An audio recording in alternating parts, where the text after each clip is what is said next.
دربار میں حاضر ہے ایک بندہ آوارہ۔ الحمدللہ وکفا والصلاة والسلام علی جمیع الانبیاء خصوصاً علی سیدنا و مولانا محمد المصطفیٰ وعلی آلہ واصحابہ الاتقیاء، اما بعد۔ باب ما جاء فی صفت مغفر رسول اللہ صلی اللہ علیہ وسلم۔ عن انس بن مالک رضی اللہ عنہ ان النبی صلی اللہ علیہ وسلم دخل مکہ وعلیہ مغفر فقیل له هذا ابن خطل متعلق باستار الکعبہ فقال اقتلوه۔ یہ باب ہے رسول اللہ صلی اللہ علیہ وسلم کی خود کے بارے میں۔ مغفر کہتے ہیں خود کو، جنگی ٹوپی جو جنگ کے دوران پہنی جاتی ہے لوہے کی، جس میں تلوار وغیرہ سے انسان کی حفاظت ہوتی ہے، اس کا تذکرہ۔ اس دور میں جنگیں تلوار، تیر اور نیزے کے ساتھ لڑی جاتی تھی، تو انسان اپنی حفاظت کے لیے جیسے جسم پر لباس پہنتا تھا زرہ، اسی طرح سر پر ایک جنگی ٹوپی پہنی جاتی تھی جسے عربی میں مغفر کہتے ہیں اور اردو میں اسے خود یا جنگی ٹوپی کہہ لیں۔ یہ حدیث ہے سیدنا انس بن مالک رضی اللہ تعالیٰ عنہ سے، فرماتے ہیں کہ رسول اللہ صلی اللہ علیہ وسلم دخل مکہ، آپ مکہ مکرمہ تشریف لائے، وعلیہ مغفر، اور آپ کے سر مبارک پر جنگی ٹوپی تھی۔ فقیل لہ، تو آپ کو کہا گیا، ھذا ابن خطل، یا رسول اللہ یہ ابن خطل ہے، متعلق باستار الکعبہ، یہ کعبہ کے پردوں کے ساتھ لپٹا ہوا ہے۔ فقال اقتلوہ، آپ نے فرمایا کہ اس کو قتل کر دو۔ یہ قصہ ہے فتح مکہ کا، کہ رسول اللہ صلی اللہ علیہ وسلم سن 7 ہجری میں جب مکہ مکرمہ فتح ہوا، رسول اللہ صلی اللہ علیہ وسلم جب مکہ مکرمہ فتح ہوا تو اس وقت آپ تشریف لائے۔ مکہ مکرمہ چونکہ حرم ہے اور حرم اس کے اندر قتال جائز نہیں ہے۔ رسول اللہ صلی اللہ علیہ وسلم کو اللہ رب العزت نے اجازت دی تھی کہ حرم کے اندر قتال کیا جائے، اور وہ صرف ایک خاص وقت میں اجازت تھی۔ اس لیے حدیث میں آتا ہے کہ اگر کوئی شخص یہ کہے کہ اللہ کے رسول صلی اللہ علیہ وسلم نے بھی حرم میں قتال کیا ہے، تو اسے بتاؤ کہ اللہ نے اپنے رسول صلی اللہ علیہ وسلم کو اجازت دی تھی اور تمہیں اجازت نہیں ہے، اور وہ اجازت بھی ایک خاص وقت کے لیے تھی۔ تو جب آپ مکہ مکرمہ تشریف لائے، مکہ فتح ہوا، تو آپ نے جتنے بھی لوگ تھے ان سب کو معاف کر دیے۔ ان میں سے کچھ لوگ ایسے تھے کہ جن کے جرائم بہت زیادہ بڑے ہوئے تھے، تقریباً 11 مرد تھے اور 6 عورتیں تھیں، جن کے بارے میں آپ نے فرمایا کہ ان کو قتل کر دو، جہاں بھی ملے ان کو قتل کر دو۔ اللہ کی شان، ان میں سے بھی صرف 4 مرد اور 4 عورتیں وہ قتل ہوئے، باقی 7 مرد اور 2 عورتیں وہ اللہ نے ان کو اسلام کی توفیق دی، وہ مسلمان ہوئے اور آقا علیہ الصلوۃ والسلام نے ان کو معاف فرما دی۔ تو ابن خطل یہ شروع میں مسلمان ہوا تھا اور بعد میں سفر پر جا رہا تھا ایک دفعہ، تو آقا علیہ الصلوۃ والسلام نے اس کو بھیجا ایک قبیلے میں زکوٰۃ لینے کے لیے، تو یہ نکلا، غلام اس کا ساتھ تھا، تو اس نے غلام کو کہا کھانا تیار کرو، خود یہ سو گیا۔ جب اٹھا تو غلام سے تھوڑی دیر ہوگی کھانا تیار کرنے میں، اس نے غلام کو قتل کر دیا۔ اب اس کے بعد ایسے ڈر ہوا کہ میں واپس مدینہ منورہ جاؤں گا تو مجھے قصاصاً قتل کیا جائے گا، تو وہاں سے بھاگ کے مکہ مکرمہ چلا گیا اور مرتد ہو گیا، اور آقا علیہ الصلوۃ والسلام کی گستاخیاں اس نے کی۔ اب جب مکہ فتح ہوا تو آپ نے ارشاد فرمایا کہ صحابی آئے، کہا یا رسول اللہ وہ تو بیت اللہ کے پردے پکڑ کے وہاں پر چمٹا ہوا ہے، تو آپ نے فرمایا کہ اسے وہیں قتل کر. چنانچہ پھر اس کو وہیں پر قتل کر دیا گیا. یہاں امام ترمذی رحمۃ اللہ علیہ نے اس حدیث کو نقل کیا. اس میں اشارہ اس بات کی طرف ہے کہ آقا علیہ الصلوۃ والسلام نے جنگی ٹوپی اور خود کا استعمال فرمایا. اگلی حدیث بھی وہی ہے. عن انس بن مالک رضی اللہ عنہ ان رسول اللہ صلی اللہ علیہ وسلم دخل مکہ عام الفتح، کہ رسول اللہ صلی اللہ علیہ وسلم مکہ مکرمہ داخل ہوئے فتح والے سال. وعلی راسی المغفر، آپ کے سر مبارک پر وہ خود تھا. قال فلما نزعه، آپ نے وہ اتارا. جاءہ رجل، ایک بندہ آیا. کہ ابن خطل متعلق باستار الکعبہ، یا رسول اللہ ابن خطل کعبہ کے پردوں کے ساتھ لپٹا ہوا ہے. فقال اقتلوا، آپ نے فرمایا کہ قتل کر. قال ابن شہاب زہری کہتے ہیں کہ وبلغنی، مجھ تک یہ حدیث پہنچی ہے کہ ان رسول اللہ صلی اللہ علیہ وسلم لم یکن یومئذ محرما، اس دن رسول اللہ صلی اللہ علیہ وسلم احرام کی حالت میں نہیں تھے. حرم کی حدود میں جب انسان داخل ہوتا ہے تو اس جگہ کا یہ اعزاز اور پروٹوکول ہے کہ انسان وہاں پر احرام کی حالت میں داخل ہوگا اور جا کر عمرہ کرے گا، پھر احرام کھول کے اپنے کام کاج میں مشغول ہوگا. یہ اس جگہ کا اعزاز ہے کہ باہر سے کوئی انسان بھی جاتا ہے حرم کی حدود کے اندر تو وہ احرام کی حالت میں جائے گا اور پہلے عمرہ کرے گا، اس کے بعد اپنے کام کاج کرے گا. البتہ یہ ہے کہ جو لوگ روزانہ آتے جاتے رہتے ہیں مسلسل اپنے کام کاج کے سلسلے میں، تو ان کو پھر رخصت ہے کہ وہ فتویٰ یہ دیا گیا اس بات پر کہ وہ بغیر احرام کے داخل ہو سکتے ہیں. عام حالات کے اندر انسان بغیر احرام کے حرم کی حدود میں نہیں جائے گا، بلکہ احرام کی حالت میں جائے گا، پھر طواف کرے گا، صحیح کرے گا، عمرہ مکمل کرے گا، اس کے بعد احرام کھول کے اپنے کام کاج میں مشغول ہو جائے. اگلا باب ہے باب ما جاء فی امامت النبی صلی اللہ علیہ وسلم، کہ رسول اللہ صلی اللہ علیہ وسلم کے امامہ یعنی آپ کی پگڑی مبارک کے بارے میں. یہاں پر امام ترمذی رحمۃ اللہ علیہ نے کچھ روایات نقل کی ہیں جن کے اندر رسول اللہ صلی اللہ علیہ وسلم کے امامہ مبارک، آپ کی پگڑی مبارک کا تذکرہ ہے. پہلی حدیث ہے حضرت جابر بن عبداللہ رضی اللہ تعالیٰ عنہ سے. عن جابر رضی اللہ عنہ قال، سیدنا جابر ابن عبداللہ رضی اللہ تعالیٰ عنہ فرماتے ہیں کہ دخل النبی صلی اللہ علیہ وسلم مکہ تھا، رسول اللہ صلی اللہ علیہ وسلم مکہ مکرمہ تشریف لائے. یوم الفتح، جس دن مکہ فتح ہوا. وعلیہ امامۃ سوداء، اور آپ کے سر مبارک پر سیاہ امامہ تھا، سیاہ پگڑی تھی. یہاں جتنی بھی روایات امام ترمذی رحمۃ اللہ علیہ نے نقل کی ہیں وہ آپ کے سیاہ امامے کے متعلق. تو اس سے پتہ چلتا ہے کہ رسول اللہ صلی اللہ علیہ وسلم کا جو امامہ مبارک کی روایات ہیں اس سے تو سیاہ امامہ ثابت ہے. البتہ چونکہ عمومی روایات جو ہیں ان میں لباس کے سفید لباس کا تذکرہ، تو اس سے علماء نے استدلال کیا کہ جب لباس سفید ہے تو امامہ بھی سفید لباس کا حصہ ہے چونکہ، تو وہ سفید بھی پہن سکتے ہیں. تو اس لیے سفید امامہ پہننا بھی جائز ہے. لیکن جو احادیث میں روایات میں ثابت ہے وہ سیاہ امامہ کا تذکرہ ہے. تو سیدنا جابر فرماتے ہیں کہ دخل النبی صلی اللہ علیہ وسلم، آقا علیہ الصلوۃ والسلام داخل ہوئے مکہ میں یوم الفتح، فتح مکہ کے دن. وعلیہ امامۃ سوداء، اور آپ کے سر مبارک پر سیاہ امامہ تھا، سیاہ پگڑی مبارک تھی. دوسری روایت حضرت عمر ابن حریث، جعفر بن عمر ابن حریث اپنے والد حضرت عمر ابن حریث سے نقل کرتے ہیں. یہ عمر ابن حریث تابعی ہیں. یہ فرماتے ہیں کہ رأیت علی رسول اللہ صلی اللہ علیہ وسلم امامۃ سوداء.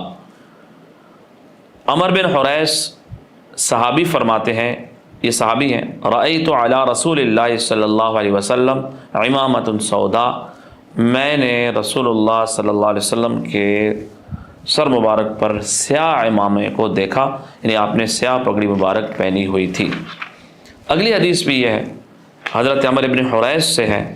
فرماتے ہیں کہ ان نبی صلی اللہ علیہ وسلم خطب الناس، کہ رسول اللہ صلی اللہ علیہ وسلم نے لوگوں کو خطبہ ارشاد فرمایا، وعلیہ عمامۃ سودا، اور آپ کے سر مبارک پر سیاہ عمامہ تھا، سیاہ پگڑی تھی۔ یہ تین روایات امام ترمذی رحمۃ اللہ علیہ نے نقل کی، ان تینوں میں سیاہ امامے کا تذکرہ ہے۔ اس سے پتہ چلتا ہے کہ آقا علیہ الصلوۃ والسلام کا امامہ مبارک جو زیادہ پہنا جاتا تھا یا جس کو صحابہ کرام نے نقل کیا ہے وہ سیاہ رنگ ہے۔ اس کے علاوہ سفید رنگ بھی بہرحال عمومی لباس میں چونکہ جواز ہے، لہذا سفید امامہ بھی پہنا جا سکتا ہے۔ اب امامہ باندھنے کا انداز کیا تھا؟ تو اگلی روایت کے اندر سیدنا عبداللہ ابن عمر رضی اللہ تعالیٰ عنہ سے منقول ہے، فرماتے ہیں کہ کان النبی صلی اللہ علیہ وسلم اذا تم، رسول اللہ صلی اللہ علیہ وسلم جب امامہ مبارک باندھتے تھے تو سدل امامتہ بین کتفی، اذا تم جب آپ امامہ پہنتے تو سدل امامتہ، اس امامے کا جو شملہ ہے آپ اس کو لٹکاتے تھے بین کتفی، دونوں کندھوں کے درمیان میں۔ تو یہ جو سائیڈ پر یہ فالتو کپڑا ہوتا ہے اسے شملہ کہا جاتا ہے، تو یہ امامہ کا جو شملہ تھا یہ آقا علیہ الصلوۃ والسلام کے دونوں شانوں مبارک، دونوں کندھوں کے درمیان میں یہاں پیچھے کی طرف آپ اس کو چھوڑ دیتے تھے۔ تو جیسے ہمارے ہاں بعض لوگ سائیڈ پر دائیں طرف بائیں طرف بھی چھوڑ دیتے ہیں، جو حدیث سے ثابت ہے وہ یہ ہے کہ آپ کا یہ امامے کا جو شملہ تھا یہ دونوں کندھوں کے درمیان پیچھے کی طرف آقا علیہ الصلوۃ والسلام اس کو چھوڑ دیتے تھے۔ اگلی حدیث سیدنا عبداللہ ابن عباس رضی اللہ تعالیٰ عنہ سے، وہ فرماتے ہیں ان نبی صلی اللہ علیہ وسلم خطب الناس، کہ رسول اللہ صلی اللہ علیہ وسلم نے لوگوں کو خطبہ ارشاد فرمایا، وعلیہ عصابۃ دسما، اور آپ کے سر مبارک پر ایک پگڑی تھی دسما جو سیاہ تھی۔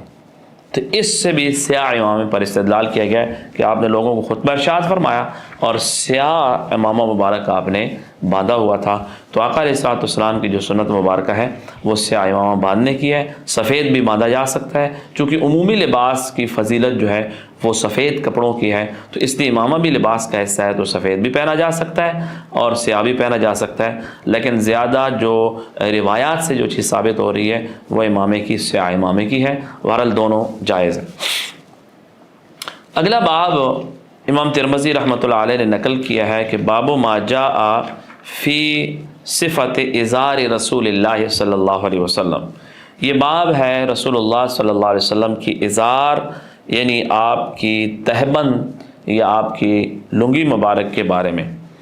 عرب میں عام طور پر جو دستور تھا وہ دو چادروں کا تھا، جیسے احرام میں دو چادریں ہوتی ہیں تو ایک چادر نیچے تہبند کے طور پر اور ایک چادر اوپر اوڑھی جاتی تھی، اس کو عربی میں پورا جوڑا کہتے تھے۔ جیسے ہمارے یہاں شلوار اور قمیص سے پورا جوڑا بنتا ہے، تو عرب کے دستور میں، اس وقت کے دستور میں جب حلہ یعنی پورے جوڑے کا تذکرہ ہوتا تھا تو اس جوڑے سے مراد ہوتا تھا دو چادریں، ایک چادر نیچے تہبند کے طور پر باندھی جاتی تھی جسے ازار کہتے تھے، اور ایک ردا دوسری چادر جو اوپر انسان اوڑھتا تھا۔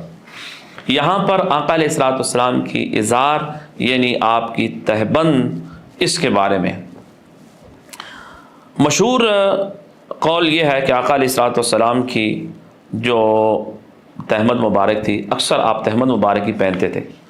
بعض روایات سے یہ ثابت ہے کہ آپ نے شلوار جو ہے سراویل وہ بھی آپ نے خریدی ہے، اور آپ کے لباس کے اندر اس کا ثبوت بھی آتا ہے، اور آپ نے اس کو پسند بھی فرمایا کہ اس کے اندر انسان کے پردے کا زیادہ اہتمام ہوتا ہے، تو اس لیے آپ نے شلوار کو، اس کے بارے میں بھی روایات ہیں کہ اس کو آپ نے پسند فرمایا اور آپ کے لباس کے اندر موجود تھی، تو ظاہر بات جب موجود تھی تو یقیناً آپ نے اس کو استعمال بھی فرمایا ہوگا، لیکن عمومی جو روایات ہیں اور آقا علیہ الصلوۃ والسلام کا جو عمومی عمل تھا وہ تہبند باندھنے کا تھا۔ روایات کے اندر آتا ہے کہ آپ کی جو تہمد مبارک تھی وہ تقریباً 6 ہاتھ لمبی تھی، یہ ایک ہاتھ ہوتا ہے ایک ذراع، 6 ہاتھ لمبی ہوتی تھی، اور تقریباً 3 ہاتھ سے تھوڑی سی اوپر یہ اس کی چوڑائی ہوتی تھی، 3 ہاتھ چوڑی، 3 ہاتھ سے تھوڑا سا اوپر، اور 6 ہاتھ اس کی لمبائی ہوتی تھی۔ حدیث نقل کی ہے سیدنا ابو بردہ رضی اللہ تعالیٰ عنہ سے۔ حضرت ابو بردہ فرماتے ہیں کہ اخرجت الینا عائشہ رضی اللہ عنہ، کہ امی عائشہ نے ہمارے سامنے نکالی کساءً ایک چادر، ملبدن جو پیوند لگی ہوئی تھی، اور ازارن غلیظا، ایک موٹی چادر. فقالت، تو انہوں نے فرمایا کہ قبض رسول اللہ صلی اللہ علیہ وسلم فی ہادین، رسول اللہ صلی اللہ علیہ وسلم کا جو وصال مبارک ہوا وہ ان دو چادروں کے اندر. ایک چادر تھی اوپر پہننے کی جس پر پیوند لگے ہوئے تھے، اور دوسری موٹی چادر تھی وہ نیچے تہبند کے طور پر باندھی جاتی تھی. عائشہ رضی اللہ تعالیٰ نے دونوں محفوظ تھیں، اور وہ آپ نے حضرت ابو بردہ کو نکال کے دکھائیں. کہا کہ آقا علیہ الصلوۃ والسلام کا جب وصال مبارک ہوا تو آپ کے جسد میں اثر پر یہ دونوں چادریں اس وقت آپ کے زیر استعمال تھیں. اگلی حدیث ایک صحابی سے، اشعث ابن سلیم کہتے ہیں کہ سمعت عمتی فحدثت عن عمہا، کہ میری پھوپھی نے اپنے چچا سے یہ روایت نقل کی ہے. چونکہ صحابی ہیں تو صحابی کا نام یہاں پر منقول نہیں ہے، تو اس پر محدثین کا اتفاق ہے کہ سند کے اندر اگر صحابی کا نام منقول نہ بھی ہو تب بھی وہ حدیث ٹھیک ہوتی ہے، کیونکہ الصحابہ کلهم عدول، صحابہ سارے کے سارے عادل ہیں، اس لیے اس میں صحابی کا نام نہ بھی ہو تب بھی کوئی حرج نہیں. تو ایک صحابی فرماتے ہیں کہ بینما انا امشی بالمدینہ، میں مدینہ منورہ میں چل رہا تھا، اذا انسان خلفی، تو میں نے پیچھے سے ایک انسان کی آواز سنی، یقول، وہ مجھے کہہ رہا تھا، ارفع ازارک، اپنے تہبند کو اوپر اٹھاؤ، فإنہ اتقی، یہ زیادہ تقوی کے بھی قریب ہے، وابقی، اور اس سے زیادہ دیر وہ صاف بھی رہتی. تو فرماتے ہیں کہ فلتفت ہو، میں نے پیچھے دیکھا، فاذا ہوا رسول اللہ صلی اللہ علیہ وسلم، تو آقا علیہ الصلوۃ والسلام. تو فقلت یا رسول اللہ، میں نے کہا اللہ کے رسول، انما ہی بردہ، یہ تو چادر ہے ملحا، معمولی سی. ملحا اس کو کہتے ہیں کہ جو سیاہ چادر ہے اور اس میں سفید لکیریں، تو ایک معمولی سی چادر ہے سیاہ رنگ کی جس میں سفید لکیریں، تو اس میں کیا تکبر ہوگا؟ گویا کہ ان کا مقصود یہ تھا. تو آپ نے فرمایا کہ اما لک فی اسوہ، کیا تیرے لیے میری ذات کے اندر نمونہ نہیں ہے کہ تم میری پیروی نہیں کرو گے؟ فنظرت، تو میں نے دیکھا، فاذا ازارہ الی نصف ساقی، کہ آپ کی جو تہمد مبارک تھی وہ آپ کی آدھی پنڈلی تک تھی. اس حدیث کے اندر ایک تو صحابی فرماتے ہیں کہ میں جا رہا تھا، آقا علیہ الصلوۃ والسلام نے پیچھے سے مجھے آواز دی، کہا ارفع ازارک، اپنی تہبند کو اوپر اٹھاؤ. فإنہ اتقی، یہ تقوی کے بھی زیادہ قریب ہے کہ انسان سے تکبر وغیرہ نہیں ہوتا. جب چادر نیچے ہو تو عرب میں تکبر کی علامت تھی، اس سے انسان متکبر لگتا تھا، تو تکبر سے بھی حفاظت ہے. وابقی، اور اس میں نجاست وغیرہ بھی نہیں لگے گی، تو اس میں زیادہ دیر تک وہ صاف بھی رہے گی. تو ڈبل فائدہ ہے اس میں، ظاہری پاکی بھی ہے اور باطنی پاکی بھی ہے. گندگی اور اس سے مٹی وغیرہ سے بھی پاکی ہے اس میں، اور تکبر سے بھی پاکی ہے.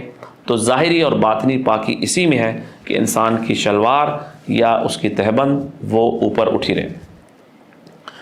تو انہوں نے عرض کی یا رسول اللہ، تو معمولی سی چادر ہے، اس میں تکبر کا کیا شبہ ہے؟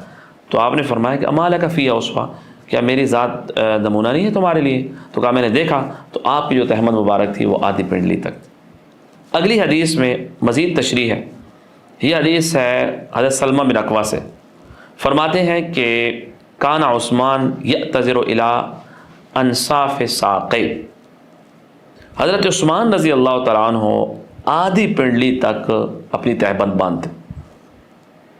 وقال، اور وہ فرماتے تھے کہ ہاکذا کانت عزرت صاحبی، میرے صاحب یعنی رسول اللہ صلی اللہ علیہ وسلم، آپ کی بھی جو تہمد مبارک تھی وہ بھی آدھی پنڈلی تک ہوتی تھی. آخری حدیث ہے سیدنا حذیفہ بن یمان رضی اللہ تعالیٰ عنہ، یہ فرماتے ہیں کہ اخذ رسول اللہ صلی اللہ علیہ وسلم بعضلۃ الساقی، آقا علیہ الصلوۃ والسلام نے میری پنڈلی کا جو نرم حصہ ہوتا ہے گوشت والا پیچھے سے، اس کو ایسے پکڑا، فرمایا ھذا موضع الازار، یہ تہبند باندھنے کی جگہ ہے، یہ تہبند کی جگہ ہے. یعنی آپ کے تہبند کا جو نیچے والا حصہ ہے وہ آپ کی آدھی پنڈلی تک ہونا چاہیے. تو یہ انسان کی پنڈلی کے پیچھے ایک نرم گوشت ہوتا ہے, اس کو آپ نے پکڑا جو تقریباً آدھی پنڈلی تک ہوتا ہے. کہا یہ جگہ ہے تہبند کی کہ آپ تہبند ایسا باندھو کہ اس کا نیچے والا حصہ یہاں تک پہنچے. فَإِنْ أَبَيْتَ, اگر آپ انکار کرتے ہو یعنی یہاں تک نہیں باندھتے ہو, فَأَسْفَلْ, تھوڑا نیچے تک کر لو.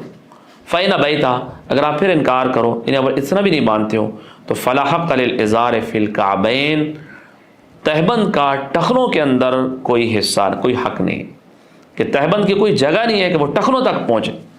اس لیے اپنی شلوار یا کوئی بھی لباس جو انسان نے پہنا ہوا ہے تہبند ہے, تو وہ اتنا نیچے نہ ہو کہ وہ ٹخنوں تک پہنچ جائے, ٹخنوں سے اوپر ہو. تو ان تمام احادیث سے یہ بات ثابت ہے کہ انسان کی تہبند یا شلوار کا اعلیٰ درجہ یہ ہے کہ وہ آدھی پنڈلی تک ہو, آدھی پنڈلی انسان کی ننگی ہو, مرد کی. اور اگر انسان نیچے رکھنا چاہتا ہے تو آخری درجہ پھر یہ ہوگا کہ انسان کے ٹخنے اس سے اوپر اوپر ہو. تو ہمارے عام طور پر لوگ یہ سمجھتے ہیں کہ نماز کے اندر وہ تہبند یا شلوار اوپر کی جاتی ہے اور نماز کے فوراً بعد نیچے کر دیتے ہیں. وہ یہ سمجھتے ہیں کہ شاید اس کا تعلق نماز کے ساتھ, اس کا تعلق نماز کے ساتھ نہیں ہے. ہر حال میں یہ انسان جو ہے وہ اپنی شلوار اور تہبند کو اوپر رکھے. اور اگر تکبر کی نیت سے پھر تو حرام ہے, اور اگر تکبر کی نیت سے نہیں بھی ہے تب بھی مکروہ ہے. اس لیے احادیث میں صراحت ہے اس بات کی کہ انسان اپنی شلوار اور تہبند کو اوپر رکھے. افضل طریقہ آدھی پنڈلی تک ہے, اور جواز اس بات کا بھی ہے کہ انسان ٹخنوں تک ہو لیکن ٹخنے ننگے ہونے چاہیے. ٹخنے ڈھانکے ہوئے ہوں, نیچے تک ہو, تو یہ چیز ٹھیک نہیں ہے, حدیث کے اندر منع ہے. اس لیے اس کا خاص طور پر اہتمام کرنا چاہیے. دعا اللہ پاک ہم سب کو رسول اللہ صلی اللہ علیہ وسلم کی اتباع کرنے کی توفیق عطا فرمائے. سبحان ربک رب العزت عما یصفون وسلام علی المرسلین والحمد للہ رب العالمین. دربار میں حاضر ہے ایک بندہ آوارہ, دربار میں حاضر ہے ایک بندہ